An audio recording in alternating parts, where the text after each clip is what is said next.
अस्सलामु अलैकुम वरहमतुल्लाहि वबरकातुहू। नाज़रीन, इस्तकबाल है, स्वागत है आपका viral news live studio Jalgaon, Maharashtra, India में। मैं आपका मेजबान मुफ्ती मोहम्मद हारून नदवी।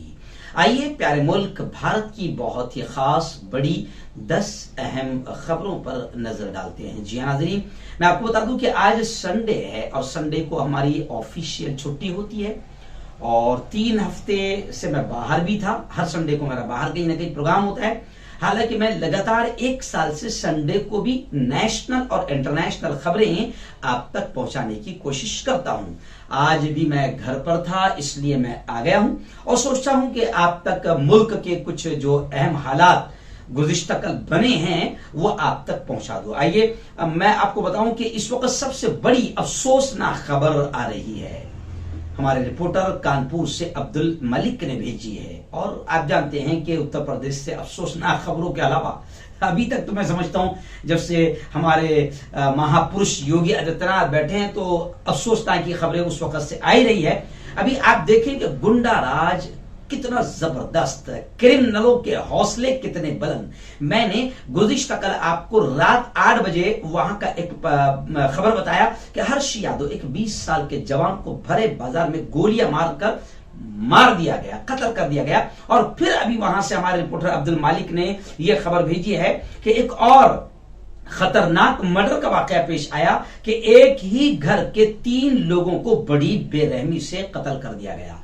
शौहर, बीवी और उसका 12 साला बेटा बड़ी बेरहमी से कत्ल किया गया। और मैं आपको बताऊं कि सिर्फ कत्ल ही नहीं किया बल्कि बड़ी बेरहमी के साथ उन पर वजनी चीज से उनको बांध दिया गया, रस्सी से। फिर उन पर वजनी चीज से हमला किया गया और उन्हें मर्डर किया गया। और उसके बाद बाहर से दरवाजा बंद करके मकतूल की, जिन लोगों को कत्ल किया गया, उनकी मोटरसाइकिल लेकर भी आराम से कातिल फरार हुए हैं। यानी यह है हमारा योगी राज। जय हो अंध भक्तों, गोबर भक्तों, जय हो। और यही नहीं बल्कि बड़ी खबर यह भी आ रही है जनाब कि शहर में 50 घंटे में, यानी आप यूं समझिए कि सिर्फ ओनली 3 दिन में तकरीबन 6 कत्ल हुए हैं। शहर में 6 कत्ल 50 घंटे में हुए हैं। यह है हाल फिलहाल उत्तर प्रदेश का। आइए दूसरी बड़ी खबर इस वक्त मेरी निगाहों के सामने आ रही है। आप जानते हैं कि गुज़िश्ता कल गांधी जयंती थी और गांधी के नाम से आज हम पूरी दुनिया में जाने जाते हैं, पहचाने जाते हैं। एक शान है, गांधी एक आन है, बान है। और जब मोदी जी बाहर जाते हैं तो ये सब गांधी जी के नाम की ही रोटियां खाते हैं, क्योंकि गांधी जी का ही तस्करा करना पड़ता है। और अभी 7 सालों में जब मुल्क में गांधी के कातिलों का राज, यूं समझिए कि क्रिमिनल राज बढ़ गया और गोडसे के अनुयायी और गोडसे के मानने वालों ने मुल्क में आतंकवाद मचाया, तो अभी जब हमारे नरेंद्र मोदी अमेरिका गए तो वहां पर अमेरिका के जिम्मेदारों ने नरेंद्र मोदी को गांधी जी की याद दिलाई। यानी गोया कि इशारा कर दिया कि सिर्फ कब्र पर फूल चढ़ाकर गांधी जयंती के दिन वह अदा नहीं होगा, बल्कि अमेरिका के जिम्मेदारों ने कहा कि हम अमेरिका भी और पूरी दुनिया भी गांधी के सिद्धांतों पर चल रही है। मगर अफसोस के मुल्क में गोर से कातिल के सिद्धांतों का हाल ये हो गया कि अभी ये खबर आ रही है कि गुज़िश्ता कल गांधी, यानी अफसोसनाक खबर, थूकते हैं हम ऐसी चीज पर कि गांधी जयंती पर नाथूराम गोडसे जिंदाबाद ट्रेंड चला। गुज़िश्ता कल महात्मा गांधी मोहम्मद अली जिन्ना को तकसीम का जिम्मेदार ठहराते हुए कातिल गोडसे को, जी हां, देशभक्त और मुहिब वतन करार दिया गया। आखिर वरुण गांधी जो खुद बीजेपी में हैं, उनसे भी बर्दाश्त नहीं हुआ और वरुण गांधी भक्तों की, अंधभक्तों की इस घटिया और नीच हरकत पर खुद वरुण गांधी भी नाराज हो गए। तो इस तरीके से गुज़िश्ता कल 2 अक्टूबर गांधी जयंती के मौके पर मुल्क में गांधी के कातिलों ने जश्न मनाया। अब हुकूमत को देखना है कि कितने ऐसे गोडसे के कातिलों पर वो कार्रवाई करती है, क्योंकि ये लोग तो जाहिर बात है कि गद्दारे वतन करार दिए जाने चाहिए, क्योंकि गांधी को हम बापू कहते हैं और आजादी का सिपा सालार कहते हैं। और गांधीवादी नजरियों से ही मुल्क चल सकता है, टिक सकता है, बच सकता है और विकास की तरफ बढ़ सकता है। आइए तीसरी बड़ी खबर इस वक्त आ रही है जम्मू कश्मीर लद्दाख से। बड़ी खबर आ रही है कि लद्दाख बॉर्डर पर, लद्दाख सरहद पर बड़ी तादाद में चीनी फौज तैनात है और अब ये जो भाजपा नहीं मान रही थी और रखेल मीडिया के जरिए से हकीकतों को छुपा रही थी, अब आर्मी चीफ ने खुद एक्सेप्ट कर लिया, एतराफ कर लिया कि लद्दाख बॉर्डर पर बड़ी तादाद में चीनी फौज घुसी हुई है, और घुसी भी नहीं बल्कि तैनात है। लद्दाख तनाजा और एलएसी पर फौजी दस्तों के तहलील पर भारत को अगले हफ्ते चीन के साथ 13वें दौर की बातचीत की उम्मीद है। इसी दरमियान आर्मी चीफ मनोज मुकुंद नारवा ने सुबह कहा, गुज़िश्ता कल के चीनी फौजों की तैनाती में इजाफा हुआ है। 56 इंच का सीना, इस बात को समझ लें कि ज्यादा दिन तक के झूठ और मक्कारी छुपती नहीं है। तो अब आर्मी चीफ ने खुद कहा है कि चीनी फौज हमारी इस बॉर्डर पर घुसी हुई है और तैनात है, यानी ये हमारे लिए टेंशन की बात है। आइए फिर एक और अफसोसनाक खबर, चौथी बड़ी खबर इस वक्त उत्तर प्रदेश से आ रही है, वहां से अफसोसनाक की खबरें आती है। और देखिए आप कि मेरठ से यह खबर आ रही है, उत्तर प्रदेश के जिला मेरठ के लसाड़ी गेट इलाके में मोबाइल चोरी के शक में एक शख्स को पीट पीट कर कत्ल कर दिया गया। यानी आप समझ सकते हैं उत्तर प्रदेश में लॉ एंड ऑर्डर बद से बदतर है। सुप्रिंटेंडेंट ऑफ पुलिस ने हफ्ते को बताया कि इलाके के जामिया चौक मदरसा वाली गली बाशिंदा दानिश 28 पर पड़ोसी नफीस सुनार मोबाइल चुराने का शौक हो गया था। जुमे की देर रात किसी वक्त नफीस ने दानिश को बुलाया और उसको पीट पीट कर नीम मुर्दार कर दिया। मुलजिमीन की तलाश में पुलिस की 3 टीमें लगी हुई है। फिलहाल 2 अफराद को हिरासत में लेकर पूछगछ की जा रही है। आइए एक और बड़ी दर्दनाक खबर रियासत कर्नाटक से आ रही है। कर्नाटक के बेलगावी में खानपुर के करीब एक मुस्लिम नौजवान का सर कलम करके, बड़ी बेरहमी के साथ सर कलम करके उसकी सरबुरीदा लाश बाकायदा रेलवे ट्रैक से मिली है। बताया जा रहा है कि 24 साल अरबाज 21 साल अंडर ग्रेजुएट हिंदू लड़की की मोहब्बत में गिरफ्तार था। तो गैर मुस्लिम लड़की से मोहब्बत के इल्जाम में मुस्लिम नौजवान अरबाज का बड़ी बेईमाना कत्ल, बड़ा बेदर्दी से कत्ल किया गया। फिलहाल ट्विटर पर इंसाफ के लिए एक ट्रेंड चल रहा है। यानी आप अंदाजा लगा सकते हैं हमारे मुल्क का ये हाल हो चुका है। इससे बुरे दिन कभी इससे पहले नहीं आए थे।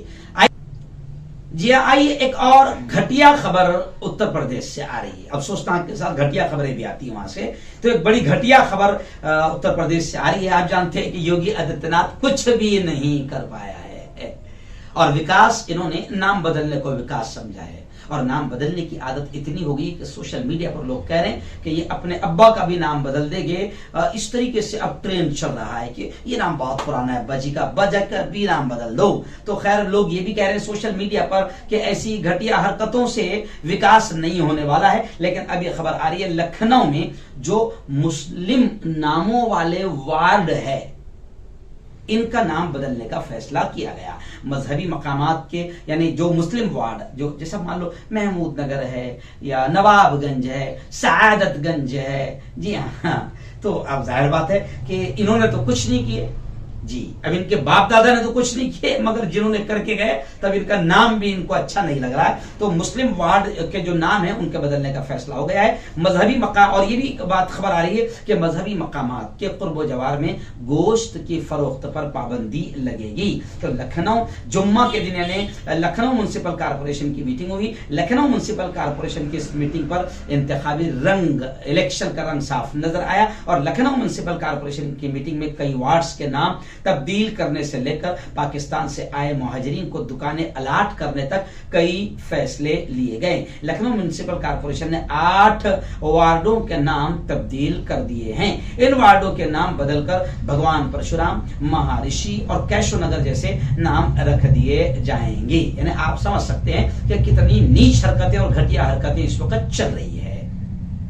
आइए बड़ी खबर इस वक्त चंडीगढ़ से आ रही है। जी हाँ, आप जानते हैं कि किसानों का आंदोलन, किसी भी हाल में किसानों का आंदोलन थमने और रुकने का नाम नहीं ले रहा है। तो अब चंडीगढ़ में गुज़िश्ता कल किसानों ने वजीर आला सीएम मनोहर लाल खट्टर और दीगर बीजेपी अरकान असेंबली के मुख्तलिफ इलाकों का घेराव करने की कोशिश की।